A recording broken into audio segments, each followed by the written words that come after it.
Le schéma tactique est en place, la stratégie a été analysée et est prête à se déployer. Jeff est sur le terrain comme titulaire, nous sommes prêts. Bienvenue dans le podcast Bleu, Blanc, Noir.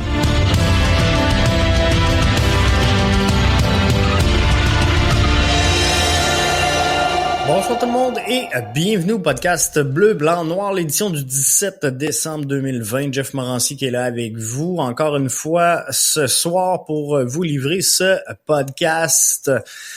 Et bien heureux donc d'être là avec vous. Je veux qu'on regarde dans un premier temps. Il y a tellement plein de choses que je veux qu'on regarde. On sait que l'Impact de Montréal va soumettre demain son bilan de saison 2020 pour ce qui est de l'Impact de Montréal. Ça sera intéressant de surveiller ce qui va découler de tout ça et c'est pour ça que dans le planning de départ, je voulais ce soir vous offrir mon bilan. J'attends à demain pour le faire. Donc demain dans le podcast dès 20h, on va avoir le bilan parce que je veux le faire en deux temps. Je veux analyser le bilan de l'Impact et je veux vous livrer ce que moi j'ai observé de cette saison-là. Mais ce que je veux ce soir, et je vous donne le temps d'arriver, que vous soyez sur Facebook, sur YouTube, sur Periscope, joignez-vous à nous. Ça va nous faire grand plaisir de discuter avec vous, mais je veux que vous me dites qu'est-ce que vous allez observer demain et qu'est-ce que vous aimeriez que soit souligné dans ce bilan de saison de l'Impact de Montréal. Parce que il y a quelques points qui me chicotent un peu présentement avec l'Impact de Montréal, pour être franc avec vous, et demain, donc, lors de ce bilan de saison, il y a quelques points que je vais observer. Parce que lorsqu'on fait un bilan, c'est un peu une évaluation par rapport à un point de départ. Donc, on est parti du point A, on s'est rendu au point B, et là, il y a une période d'arrêt, puis là, on se dit, on va évaluer qu'est-ce qui s'est passé du point A au point B. Et d'année en année, donc, on avance. Faut se souvenir d'une chose dans le bilan, c'est que Joey Saputo nous a dit publiquement qu'il allait ramener en 2021 un championnat de la MLS. Et ça, c'est cette année. Et on pourra dire ce qu'on voudra, puis vous pourrez me dire, Jeff, la pandémie, non. Le plan, il était clair, il était précis, il a été vendu aux fans, il a été vendu aux gens. 2021, l'Impact se donnait 5 ans pour devenir champion de la MLS. On entre dans la dernière année. Et on peut dire que la pandémie aura freiné le processus, mais si ça a freiné le processus, moi je vous le dis, ça l'a freiné pour toutes les autres équipes. Donc, on est tous dans le même bateau. Alors, l'Impact a cette obligation de performer cette année et on est rendu là. Donc, Joey Saputo, c'est ce qu'il a vendu au public montréalais de dire on va avoir une équipe gagnante en 2021. Donc, on part de là et d'année en année, ben on a fait des moves en conséquence d'arriver à 2021 fin prêt et on a mis en place donc des gens, on a revu la structure, on a revu le plan sportif, on a revu le marketing. Il s'en est passé des affaires depuis la déclaration de Joey Saputo et là, c'est la grosse année pour l'Impact de Montréal qui s'en vient. C'est la grosse saison, c'est là qu'on doit aboutir sur quelque chose. Alors, moi, ce que je veux observer, c'est est-ce que l'Impact parle des deux côtés de la bouche? Et je vous explique, l'Impact nous a dit à plusieurs reprises qu'elle fondait beaucoup d'attentes et beaucoup d'intérêt, beaucoup d'importance sur son académie.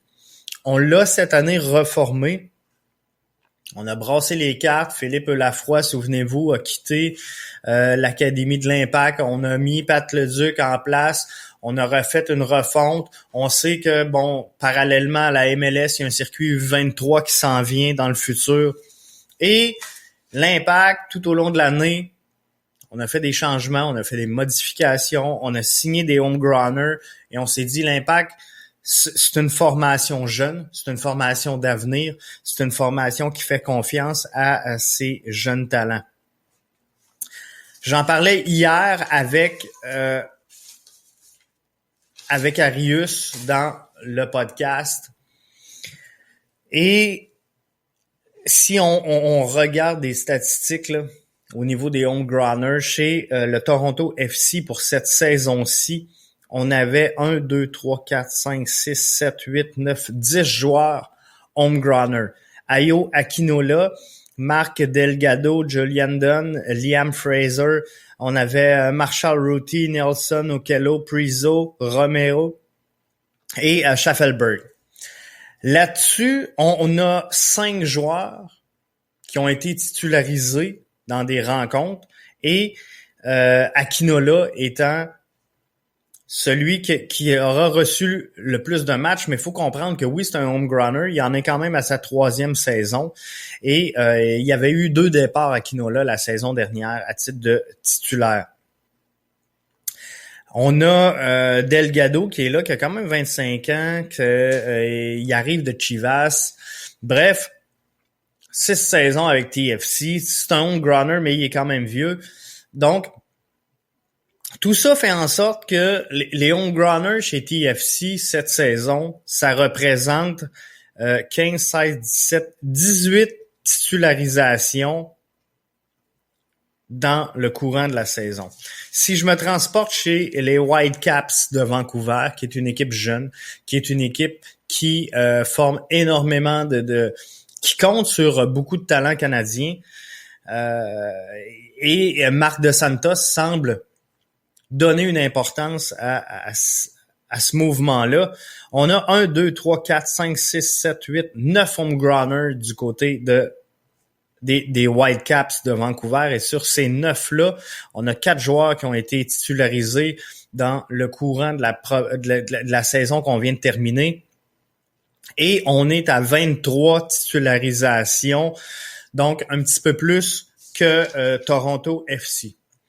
L'Impact de Montréal qui se dit une formation jeune, une formation qui croit en son académie, possède dans ses rangs 1, 2, 3, 4, 5, 6, 7, 8, 9, 10, 11, 12 homegrowners. Je vous les nomme: Jean-Aniel Assis, Clément Baya, Mathieu Chouanière, Keyson Ferdinand, Thomas Giraldo, Anthony Jackson-Hamel, James Pantemis, Sean Rea, Nathan Dylan Saliba, Jonathan Sirois, Karifa Yao et Rida Zouir.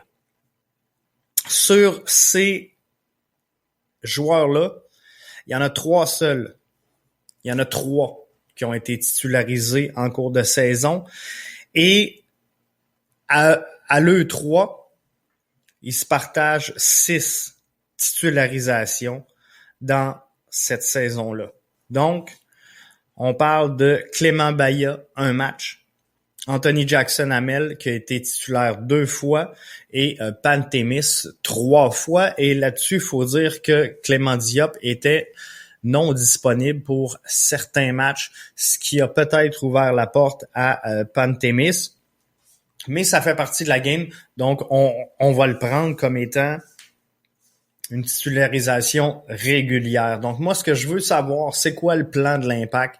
Est-ce que le plan de l'Impact, c'est vraiment d'être une formation jeune qui croit en son académie, qui veut développer ses jeunes? Parce que présentement, avec ce que je viens de vous présenter, force est d'admettre qu'on s'en va pas dans la bonne direction présentement. Et l'Impact est à un stade où elle doit gagner. Elle est rendue à gagner. Je trouve ça le fun. Quand on voit Thierry Henry dire « Notre noyau de joueurs, ça n'a pas été facile, on a eu une grosse saison, une saison difficile, une saison de pandémie, mais on s'est battu. » Je veux pas, pour 2021, d'une équipe qui se bat. Pour 2021, je veux une équipe qui gagne. En 2020, se battre avec ce qui s'est passé, je peux comprendre. Avec les départs, avec le réalignement que l'Impact est en train de prendre, je peux comprendre, je peux être indulgent. Pour 2021, on doit trouver une façon de gagner nos matchs. C'est terminé de dire on s'est bien battu, parce que c'est l'éternel débat, et c'est l'éternel débat aussi de la reconstruction. Il y a 2 choses qui ne changent jamais chez l'Impact. L'Impact se bat bien, Et l'Impact est dans une saison de transition. On en a fait beaucoup depuis l'entrée en MLS, des saisons de transition chez l'Impact de Montréal.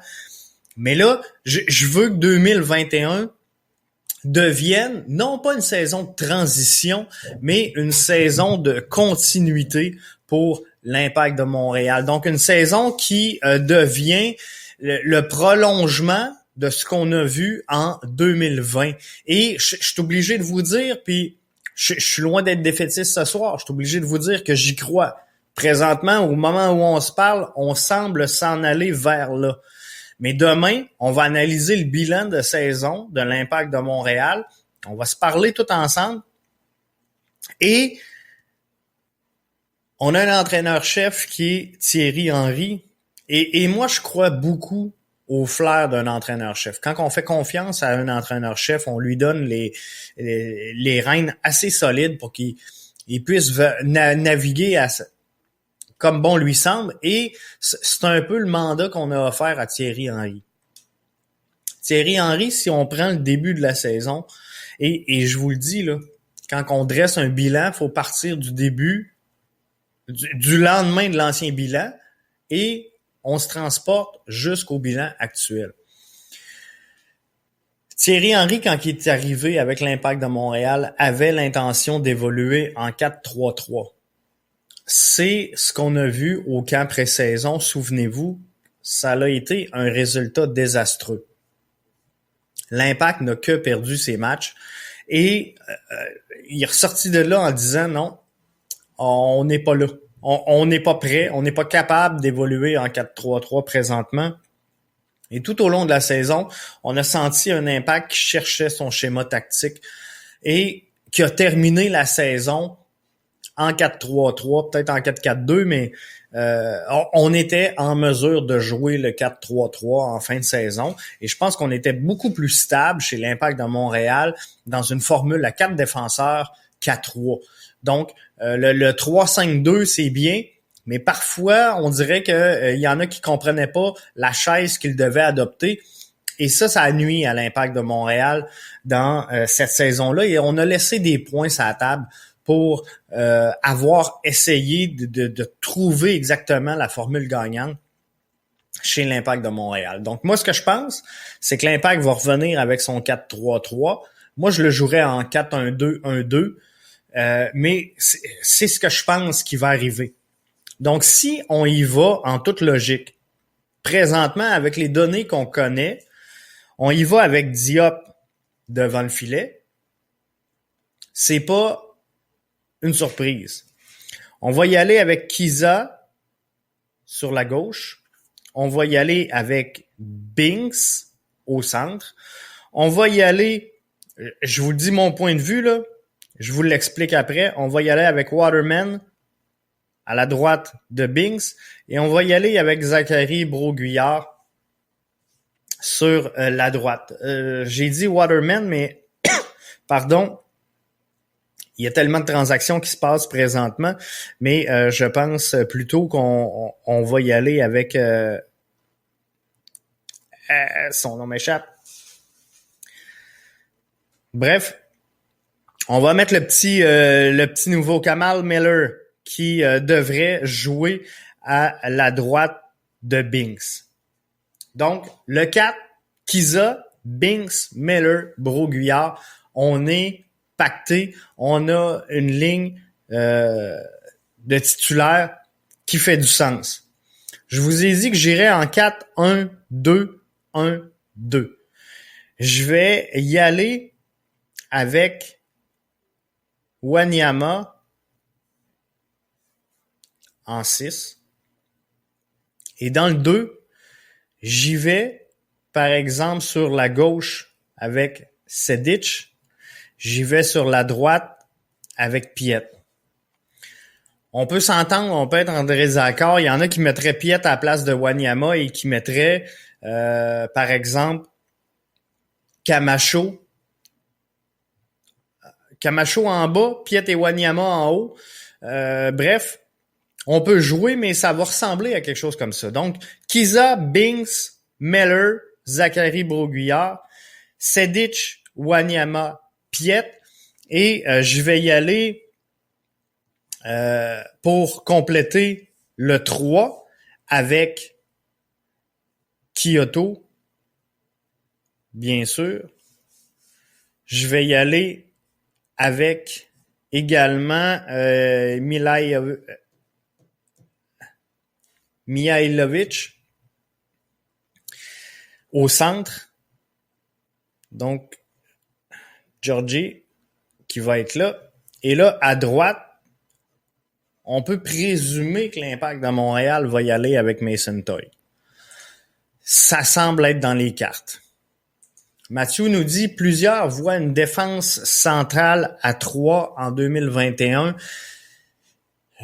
Je le sais, j'ai vu ça passer et sincèrement, l'Impact a joué beaucoup mieux, a été beaucoup plus équilibré, beaucoup plus stable lors des matchs où ils ont évolué dans une défense à 4. Et c'est le seul choix présentement là, sur lequel je patauge. Je ne sais pas si j'irai avec... Demain, lorsque je vais vous présenter le bilan total, je vais vous présenter les 11 possibles pour la saison prochaine. Mais là, je veux juste qu'on fasse un exercice ensemble. Donc, les joueurs, ils vont peut-être bouger, mais ça devrait ressembler à ça. Et une défense à 4 avec Camacho juste devant, Wanyama Piet et Sedic, Kyoto et Georgie en haut, ça serait plausible aussi. Je pense que Camacho a vraiment démontré des belles choses. Et dans cette défensive-là, où on a 4 défenseurs et Camacho en 6, ben, on peut facilement demander à nos 2 joueurs de monter sur le terrain et à Camacho de reculer. Donc, on a 2 latérales qui vont effectuer le rôle de piston, qui vont aller très haut sur le terrain. On a un Binks et un Meller qui s'écarte et un Camacho qui descend. On est quand même bien, comprenez-vous? Alors, faut jongler avec tout ça, mais je pense qu'on s'entend pas mal tout le monde sur le 11 de départ. Le schéma tactique peut changer, mais on voit tous à peu près les mêmes joueurs. Basson et Miller peuvent jouer à gauche en défensive centrale. C'est vrai, je pense que ça peut être très, très bien. Il y a de quoi évaluer là, puis avant vraiment de les mettre dans une place stable, j'aimerais les voir jouer, les voir évoluer, mais quoi qu'il en soit, tout ça, toute cette préambule-là où je vous parlais du 11, je reviens à nos homegrowners qu'on vient de signer, qu'on est content, qu'on aime, qu'on adore. Salut Alberto qui est là, qui se joint à nous via la plateforme Twitter. Bienvenue à toi. Donc, ce que je veux dire, c'est que si je regarde nos homegrowners, on veut une équipe jeune. On veut une équipe qui se démarque. On veut une équipe qui croit en son académie. Jean-Aniel Assis, j'ai pas de place comme titulaire. Clément Baillet non plus. Mathieu Chouanière non plus. Kieson Ferdinand non plus. Giraldo non plus. Anthony Jackson-Hamel, on sait même pas s'il va être là la saison prochaine. James Pantemis, malheureusement, jouera les seconds violons. Sean Rea, Nathan Dylan Saliba, Jonathan Sirois, Karifa Yao et Rida Zouir. Cette année, l'Impact en 2020, qui croit énormément à son académie, a offert moins de temps de jeu à ses jeunes que la saison dernière. Moins de départs, moins de titularisation cette année que la saison dernière. Pour l'année prochaine, je viens de vous donner la liste des homegrowners. Je vois pas comment ces gars-là peuvent percer l'alignement. Et c'est pas normal. C'est normal dans le cas d'un Jean-Aniel Assis qui arrive, qui a eu quelques minutes de jeu lors du dernier match. C'est normal. C'est normal qu'un Rida Zouir, qu'un Nathan Dylan Saliba, qu'un Sean Rea ne soit pas dans les plans pour être titulaire régulièrement au sein de l'effectif de l'Impact de Montréal. Je comprends très bien ça. Ce que je veux observer et ce qui est important pour moi, c'est est-ce que ces joueurs-là vont avoir les minutes de jeu et le temps qu'il faut pour se développer et joindre les rangs de l'équipe.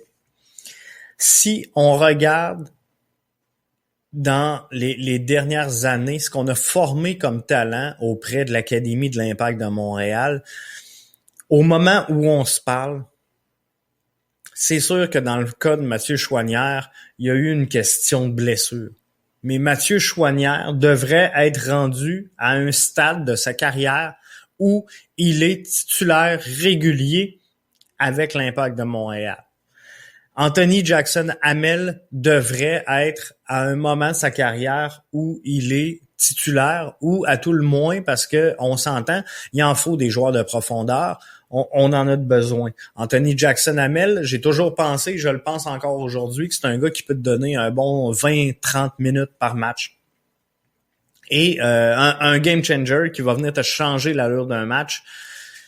Je pense que c'est le rôle qu'on peut lui confier.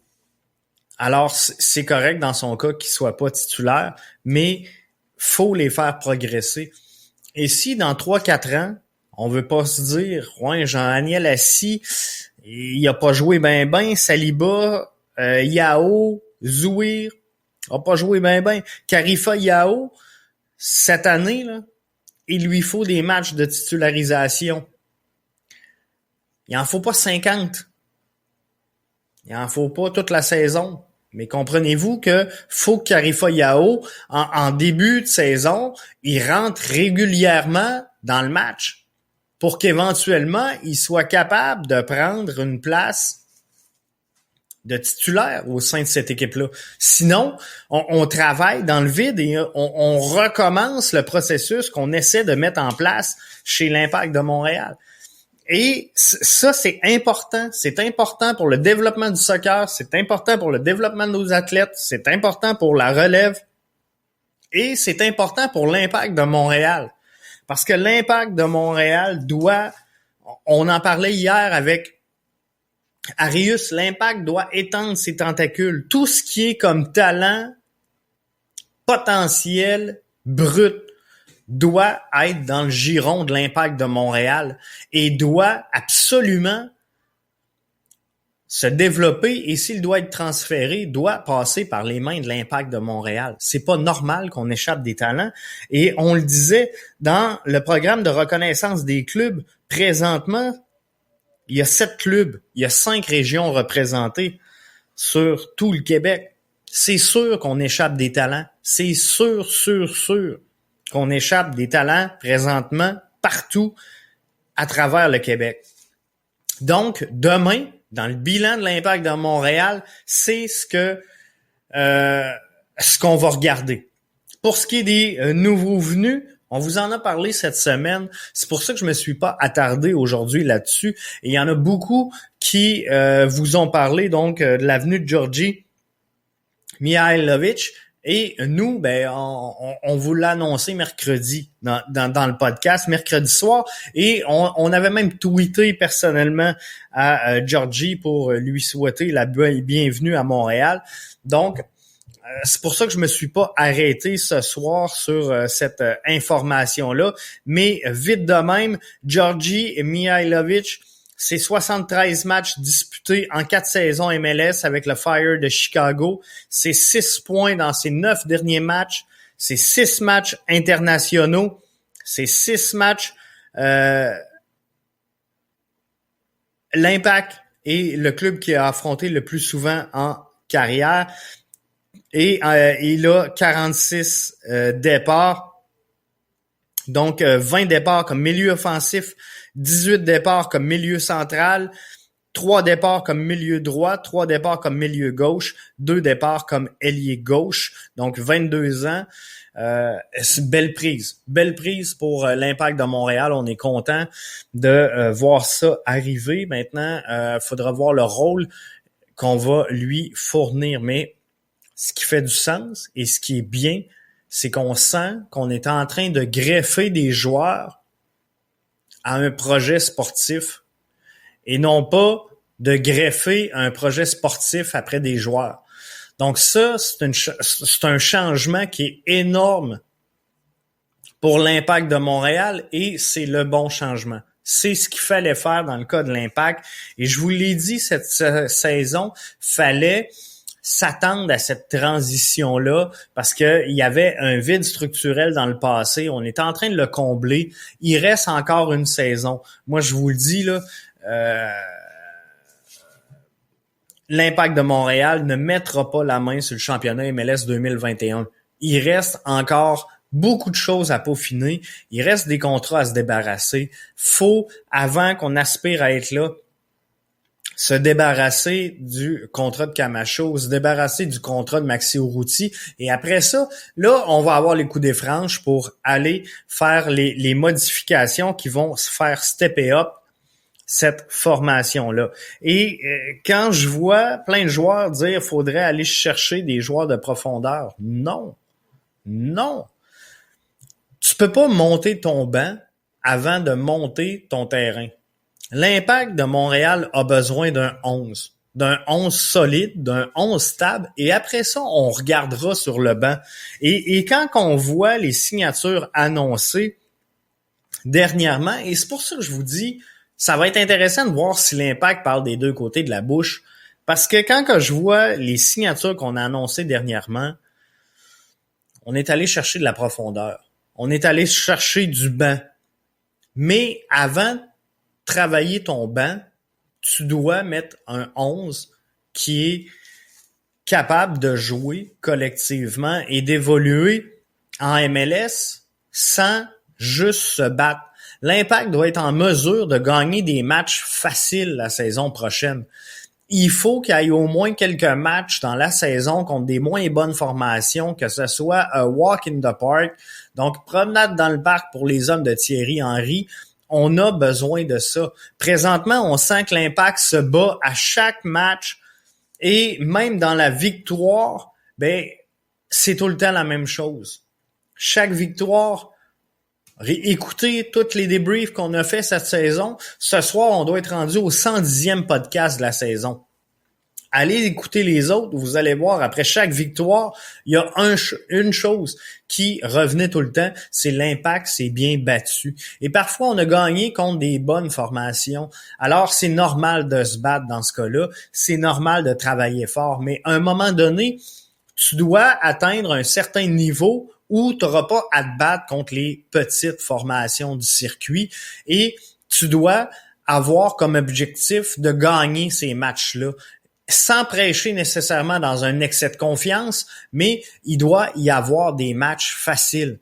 Tu peux pas te battre 42 soirs par saison et espérer entrer en série, espérer gagner un championnat.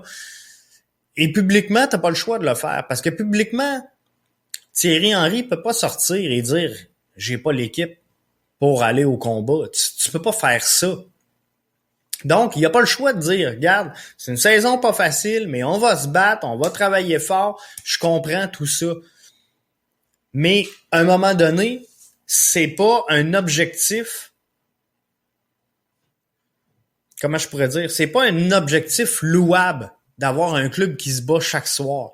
L'objectif doit être de gagner un championnat MLS. Ça, c'est l'objectif final. Donc, pour arriver à cet objectif-là, il faut que tu aies pour objectif de gagner des matchs et pas juste de te battre. Et on l'a entendu souvent cette saison, on va se battre ou on s'est bien battu.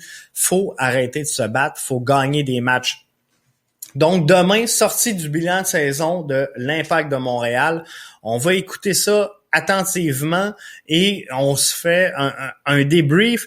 Je vous présente mes 11 possibles pour la saison prochaine et on va regarder, selon ce que je vous ai dit ici, qu'est-ce qui va s'en venir pour l'Impact de Montréal. On va essayer de voir c'est quoi le plan avec l'académie. Est-ce que, éventuellement, dans les prochains podcasts, Donc, on va essayer de parler aux gens qui sont en place et qui peuvent répondre à nos questions. Donc, c'est quoi le plan pour l'académie? Est-ce qu'on a des nouvelles sur la Ligue U23? Est-ce que les jeunes qui sont présentement homegrowners, qui ont un certain potentiel, vont évoluer en U23? Est-ce qu'ils vont évoluer en CPL? C'est quoi le plan pour mieux intégrer ces homegrowners-là avec succès à la première équipe de l'Impact de Montréal? C'est tout simplement ça qu'on doit savoir et on va analyser donc le bilan en profondeur avec vous. Je veux prendre le temps de vous remercier également d'avoir été là, d'être encore là avec nous ce soir. On a eu une saison incroyable ici à BBN Media. On a parti d'un podcast qui était hebdomadaire à 3 fois par semaine. On s'est envenu jusqu'à 5 fois. Donc, on est avec vous depuis presque le début de la saison, 5 jours par semaine, presque tout le temps. Donc, 20 heures, vous le savez, c'est notre rendez-vous. On a été là tout au long de la saison et vous nous avez suivis, vous nous avez partagé, vous avez commenté, vous avez agrémenté le débat et BBN Media a fait ça comme ça tout au long de la saison. Et là, présentement, même si la saison, elle est terminée pour l'Impact de Montréal, on atteint des records d'écoute qu'on n'avait jamais atteints dans le passé. Donc, je veux prendre le temps de vous remercier. On s'en vient avec plein d'autres belles affaires avec la plateforme de bbnmedia.com qui va se remplir tranquillement pas vite. Et nous autres aussi, on se place pour la prochaine saison. On a un plan précis. On s'en va dans cette direction-là, mais on veut le faire avec vous. Donc, si vous avez des questions, des commentaires, des suggestions, on va être ouvert à les prendre.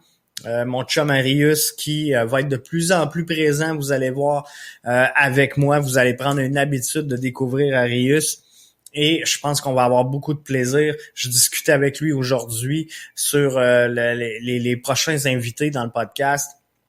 On va avoir des beaux sujets sur le développement du soccer et la culture soccer parce que on se souvient, hein, l'objectif de BBN Media, c'était de sortir l'Impact de Montréal. C'était de faire rayonner cette culture foot-là à l'extérieur de Montréal. Et savez-vous quoi? On est en train de réussir notre pari. On est en train de réussir à jaser avec du monde qui sont de l'extérieur de Montréal, qui écoutent le podcast, qui nous envoient des commentaires, dire « Hey, moi j'écoute de Trois-Rivières, j'écoute de Québec, j'écoute de la Gaspésie, j'écoute du Saguenay. » C'est le fun. C'est le fun de voir ça. C'est le fun de voir cet attrait-là que vous avez pour le produit.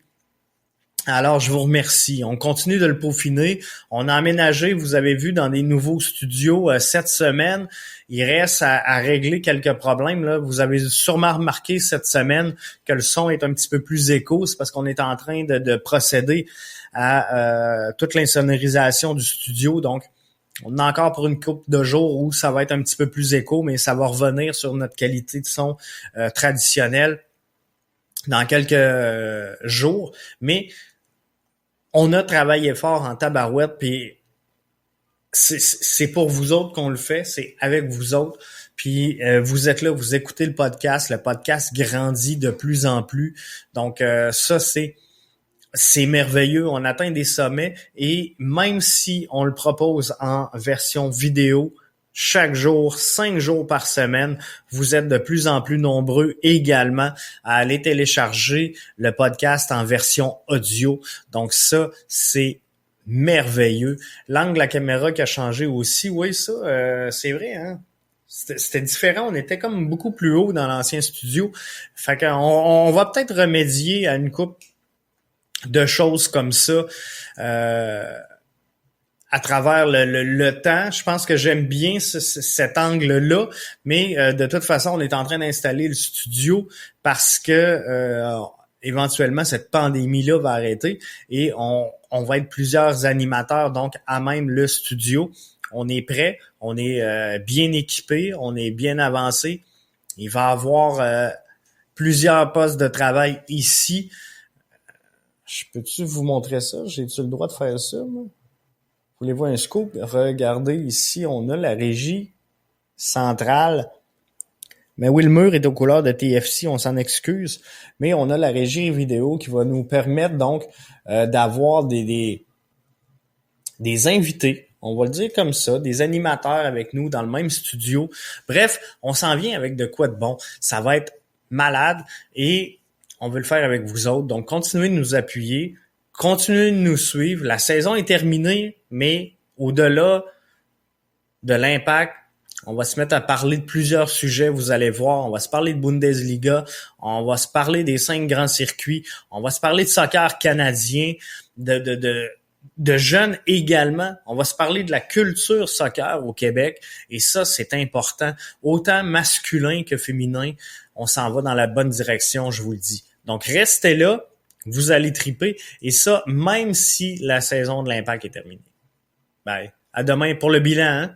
Sois là, demain, 20h, bilan de saison de l'Impact de Montréal.